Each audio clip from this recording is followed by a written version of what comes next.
नमस्कार दोस्तों, Russian president Vladimir Putin 2 दिन के लिए चाइना विजिट पर आए हुए हैं। 2 दिन के लिए चाइना में दौरे के लिए आए हुए हैं और यहां पर उन्होंने एक बहुत बड़ा स्टेटमेंट बोला है। इससे पहले पुतिन ने इतना बड़ा स्टेटमेंट किसी भी देश के लिए नहीं बोला अपने जीवन काल में, अपने हिस्ट्री के अंदर। और वो स्टेटमेंट क्या है? Russians and Chinese are brothers forever. Putin speaks highly of bilateral ties on China visit. China visit के लिए गए हुए हैं। देखो, अभी आपको बताया गया कि 5वीं बार इन्होंने रशिया के प्रेसिडेंट के रूप में शपथ ली है और शपथ लेने के जस्ट बाद पहली विजिट उन्होंने चाइना में ही की है। इससे पता चलता है कि रशिया और चाइना के रिलेशंस कितने हाई लेवल पर हैं। और यहां पर इन्होंने बोला है Russians Chinese are brothers forever, Putin speaks highly of bilateral ties on Russia visit. इससे पहले उन्होंने कभी नहीं बोला है Russians and Chinese are brothers forever, Putin as he conclude 2-day visit in China. अब देखो, इसको आगे थोड़ा डिटेल में समझेंगे, लेकिन यहां पर आपको एक चीज दिखाई दे रही है, रेड कारपोरेट बचा हुआ है ना। और रेड कारपोरेट से मुझे एक चीज याद आ रही है, और वो चीज क्या है? अभी आपको पता है कि थोड़े दिन पहले ये बात है, लगभग 26 अप्रैल के आसपास, जो यूएसए के सेक्रेटरी ऑफ स्टेट है, जिनका नाम क्या है? Antony Blinken. ये है एंटनी ब्लिंकन, यूएसए के, इसको आप विदेश मंत्री कह सकते हैं। अपने जैसे विदेश मंत्री बोलते हैं ना, फॉरेन अफेयर मिनिस्टर, वैसे यूएसए के अंदर यूएसए सेक्रेटरी ऑफ स्टेट बोलते हैं विदेश मंत्री को। Secretary of states of USA विदेश मंत्री को ही बोलते हैं। ये चाइना विजिट के लिए आए हुए थे अभी 26 तारीख को। उस टाइम पे इनके पैरों में रेड कॉर्पोरेट नहीं था, रेड कारपेट नहीं था। ये एक इंटरनेशनल एक तरीका होता है कि कोई भी बड़ा मिनिस्टर या कोई भी बड़ा प्रेसिडेंट या कोई भी बड़ा प्राइम मिनिस्टर आपके देश में जाता है तो आपको उसका अच्छे से स्वागत करना पड़ता है। जो वर्ल्ड स्टैंडर्ड है उनको फॉलो करना पड़ता है, रेड कारपेट बिछाना पड़ता है। और भले आपके मन मिलते हैं या नहीं मिलते हैं, लेकिन एक इंटरनेशनल जो डेकोरम होता है उसको आपको पूरा करना होता है। और यहां पर धज्जियां उड़ा दी गई थी अमेरिका की, इनका बिल्कुल भी ढंग से स्वागत नहीं किया था। तो यहां पर एक आर्टिकल भी आया था, अभी बहुत ज्यादा ये चर्चा में था, no red carpet no greeting party. ना ही कोई रेड कारपेट बिछाया गया है और ना ही कोई ग्रीटिंग पार्टी की गई है, ना ही कोई सम्मान समारोह रखा गया है, कुछ भी नहीं किया गया है। Netizens questions China's treatment of US secretary of state. जो चाइना के खुद के लोग हैं वही शौक में थे कि ऐसा कर क्यों रही है चाइना की गवर्नमेंट, अपने रिश्ते जानबूझकर क्यों बिगाड़ना चाहती है। ठीक है, China skips red carpet welcome for Blinken whose visit prompts cynicism. Cynicism का मतलब होता है कि कोई भी व्यक्ति अगर सेल्फ इंटरेस्ट की बात करता है ना, केवल अपना और अपना स्वार्थ देखता है, सेल्फ इंटरेस्ट देखता है, उसको कहते हैं साइनिसिज्म। तो यहां पर एंटनी ब्लिंकन को यानी अमेरिका को यहां पर क्या बोला गया है? साइनिसिज्म बोला गया है कि ये जो अमेरिका के लोग हैं, यूएसए के लोग हैं, ये सेल्फ इंटरेस्ट के लिए, खुद के स्वार्थ के लिए चाइना में विजिट करने आए थे। इतनी ज्यादा टेंशन के बावजूद भी तो चाइना ने को बिल्कुल भी हाव भाव नहीं दिया है। तो वही मुझे थोड़ा याद आ गया कि इस टाइम पे आपको रेड कारपेट दिखाई दे रहा है, उस टाइम पे आपको कोई भी रेड कारपेट नहीं दिखाई दे रहा है। अगर हम बात करें, हमारे रेस्पेक्ट में भी एक नारा लगाया गया था, हिंदी चीनी भाई भाई। आपको पता है हिंदी चीनी भाई भाई का नारा भी बहुत पहले लगा था और उसके बाद में फिर हमें युद्ध झेलना पड़ गया। एक पंचशील नाम का समझौता किया था, आपको पता है, 29 अप्रैल 1954, 29 अप्रैल 1954 को हमारे प्रधानमंत्री नेहरू जी ने चाइना के साथ एक पंचशील नाम का समझौता करके आए थे। पंचशील समझौते के 5 सिद्धांत हैं और एक नारा दिया गया था। उस टाइम पे भारत के अंदर ये नारा काफी प्रचलित था। 1960 के आसपास, 1955 के आसपास, हिंदी चीनी भाई भाई, हिंदी चीनी भाई भाई। ठीक है, और इस भाई ने फिर छुरा घोंप दिया, 1962 में हमारे पर अटैक कर दिया।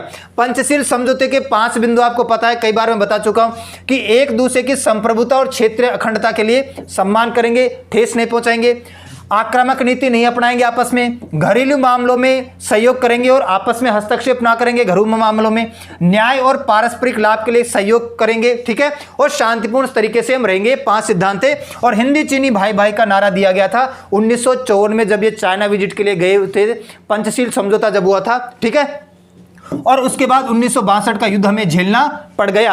इस टाइम पे भी ऐसा ही कुछ नारा दिया गया है। लेकिन अगर आप ये एक्सपेक्ट कर रहे हैं कि चाइना रशिया के ऊपर अटैक कर देगा, धोखा कर देगा, विश्वासघात कर देगा, ये नहीं हो सकता है। वो अलग बात थी, वो टाइम अलग था कि चाइना एक कमजोर देश समझकर हमारे ऊपर अटैक कर दिया, हमसे समझौता, मीठी मीठी बातें की, पहले तो हिंदी चीनी भाई भाई का नारा दिया और हमारे ऊपर अटैक कर दिया। इस बार ऐसा कुछ भी नहीं होने वाला है, इस बात को आप ध्यान लेना। और इस विजिट के अंदर क्या बोला गया है? इस विजिट के अंदर देखो, बोला गया है कि ये जो ये जो विजिट की है व्लादिमीर पुतिन ने, ये अपॉर्चुनिस्टिक नहीं है, अवसरवादी विजिट नहीं है ये, ठीक है। ये दोनों के बीच में क्षेत्रीय सहयोग को बढ़ाने के लिए चीन और जो चाइना है, चाइना और रूस की जो दोस्ती वो एवरलास्टिंग रहने वाली है, ऐसी दोस्ती जिसका कोई अंत नहीं कर सकता है। ये न्यू एरा की शुरुआत है, एक नया एरा, एक नया युग स्टार्ट होने वाला है। और यहां पर कंट्री टू कंट्री के बीच नहीं, लोगों के बीच में आपस में ज्वाइंट बिठाना है। ये बात केवल रशिया और चाइना के बीच, दोनों कंट्रीज के बीच में रिलेशन की नहीं है, ये चाइनीज पीपल और रशियन पीपल के बीच में आपस में मेल को मिलाने वाली बात है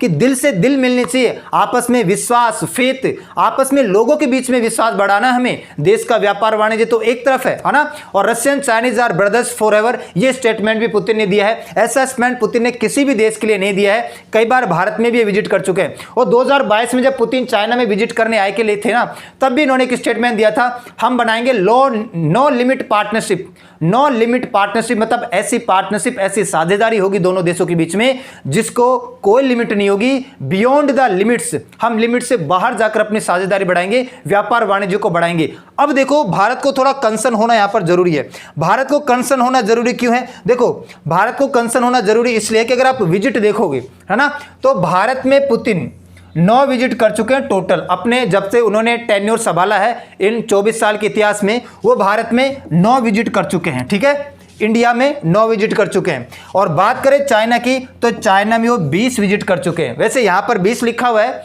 न्यूज़पेपर वाले इस वाली विजिट को 19 नंबर की विजिट बता रहे हैं, ठीक है। तो 20 विजिट चाइना के लिए कर चुके हैं, भारत में 9 विजिट, डिफरेंस लगभग दुगना है। आपको अंतर समझ में आ रहा है कि फर्स्ट प्रायोरिटी रशिया की क्या है? चाइना है। अब फर्स्ट प्रायोरिटी रशिया की चाइना क्यों है? देखो यहां पर, देखो आप ट्रेड को भी देखो, ट्रेड से भी कंपेयर कर सकते हैं। चाइना और रशिया के बीच में जो व्यापार वाणिज्य होता है, देखो रशिया ने आयात किया है, इंपोर्ट किया है चाइना से 72 बिलियन के आसपास, 72 अरब डॉलर के आसपास, और रशिया ने बेचा है, एक्सपोर्ट किया है चाइना को 68 बिलियन डॉलर के आसपास, 68 अरब डॉलर के आसपास। तो रूस ने चाइना से आयात किया है, इंपोर्ट किया है 72 बिलियन के आसपास, और रूस ने चाइना को बेचा है, एक्सपोर्ट किया है 68 बिलियन के आसपास, ठीक है। ये मैं आपको 2022 का ट्रेड डेटा बता रहा हूं। इसके बाद यूएसए के साथ रशिया ने ट्रेड किया है 17 बिलियन के आसपास, रशिया ने इंपोर्ट किया, 17 बिलियन के आसपास एक्सपोर्ट किया। जर्मनी के साथ किया है 27 बिलियन रशिया ने इंपोर्ट किया और 29 एक्सपोर्ट किया, है ना। लगभग हर एक देश को आप देखोगे ना यहां पर, तो लगभग इंपोर्ट एक्सपोर्ट बराबर है। जितना रशिया इंपोर्ट करता है उतना ही रशिया एक्सपोर्ट भी करता है। जितना रशिया उस देश से माल खरीदता है उतना ही रशिया उस देश को माल बेचता भी है। अब भारत को देखो जरा, भारत के साथ उन्होंने 2022 में भारत से उन्होंने 4 बिलियन के आसपास चीजें खरीदी थी, इंपोर्ट किया था, और भारत को बेचा कितना था? 9 बिलियन के आसपास भारत को उसने चीजें बेची थी, मतलब एक्सपोर्ट किया था। यहां पर आपको डायरेक्ट डिफरेंस लग रहा है दुगना, कि भारत के अंदर उन्होंने भारत से 4 बिलियन के आसपास खरीदा और भारत को बेचा कितना? 9 बिलियन के आसपास। सीधा सीधा 4 बिलियन का घाटा लग गया। जब आप कम खरीदते हैं और बेचते ज्यादा है तो आपको प्रॉफिट होता है, और जब आप खरीदते ज्यादा और बेचते कम है तब आपको नुकसान होता है। तो देखो यहां पर रशिया ने हमारे देश के अंदर हमसे तो बहुत ही कम चीजें खरीदी है 4 बिलियन के आसपास, और हमारे देश को बेची है 9 बिलियन के आसपास, तो हमें सीधा सीधा 5 बिलियन का घाटा है। तो अगर आप डिफरेंस देखो चाइना के रेस्पेक्ट में और भारत के रेस्पेक्ट में, तो बहुत ज्यादा है। बाकी देशों के साथ अगर आप देखोगे तो जितना रशिया इंपोर्ट कर रहा है, जितना आयात कर रहा है, उतना ही बेच भी रहा है, एक्सपोर्ट भी कर रहा है, लेकिन भारत के रेस्पेक्ट में डिफरेंस दुगना है।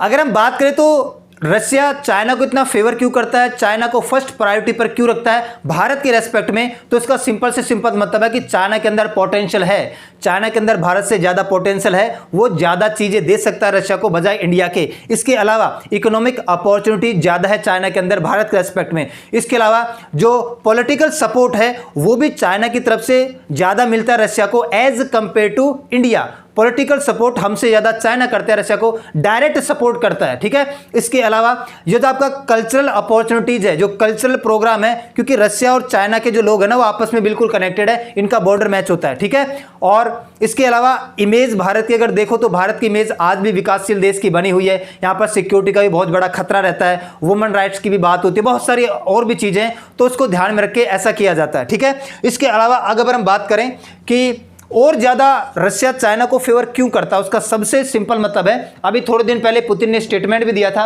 Russia's Putin eyes greater support from China for Ukraine war. Ukraine के ऊपर रशिया ने अटैक कर रखा है ना, अटैक किया है। इसके अंदर वो चाइना का फुल सपोर्ट चाहता है और चाइना पूरा का पूरा सपोर्ट करता भी है कि रशिया ने बिल्कुल सही किया है अपनी इंटेग्रिटी, अपनी सॉवरेनिटी, अपनी संप्रभुता को मेंटेन करने के लिए यूक्रेन के ऊपर अटैक किया है। तो रशिया को पूरा का पूरा सपोर्ट है यूक्रेन वॉर के ऊपर। किसकी तरफ से? चाइना के ऊपर से। बदले में चाइना को क्या चाहिए? चाइना इतना क्यों कर रहा है? क्योंकि आप सभी को पता है कि चाइना कभी भी ताइवान को निगल सकता है, ठीक है।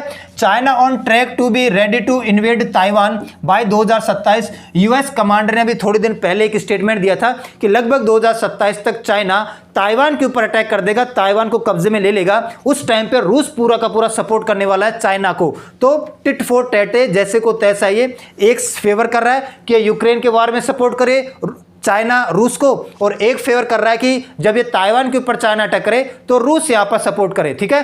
तो बहुत बड़ा स्टेटमेंट है। और इकोनॉमिक टाइज यहां पर के दोनों देशों के बीच में व्यापारिक समझौते की बात नहीं होती है, यहां पर बात हो रही है पीपल टू पीपल कॉन्टैक्ट बना है, आपस में अपने दिलों को आपस में जोड़ना है। तो ये बहुत बड़ा स्टेटमेंट दिया है पुतिन ने। और भारत को इससे कंसर्न होना चाहिए, क्या कमियां हैं, क्या खामियां हैं कि हमें सेकंड प्रायोरिटी पर रखा जा रहा है। उन सभी कमियों को दूर कर कर हमें भी रशिया के साथ अच्छे संबंध बढ़ाने चाहिए। अब देखो ये नया ब्लॉक तैयार किया जा रहा है। सेकेंड वर्ल्ड वार में आप देखो कि यूएसए के साथ चाइना भी था, रूस भी था। ये सेकेंड वर्ल्ड वार में एक तरफ हुआ करते थे। अब नया ब्लॉक बन रहा है, एक तरफ रूस है, एक तरफ चाइना है, एक तरफ इंडिया भी इसमें है, इसी ब्लॉक के अंदर है, और एक तरफ यूरोपियन यूनियन और यूएसए का ब्लॉक है। तो नया ब्लॉक तैयार है, नया वर्ल्ड ऑर्डर तैयार हो रहा है एक तरीके से, क्योंकि अब यूएसए को टक्कर देने के लिए तीन बड़े देश खड़े हो गए हैं, एक तो रूस, एक चाइना और इंडिया। तो इसको यूएसए से ही बहुत बड़ा कंसर्न है। और इसीलिए थोड़े दिन पहले आभास तो हो गया था कि भाई पुतिन विजिट करने वाला है, कहां पर? चाइना के अंदर।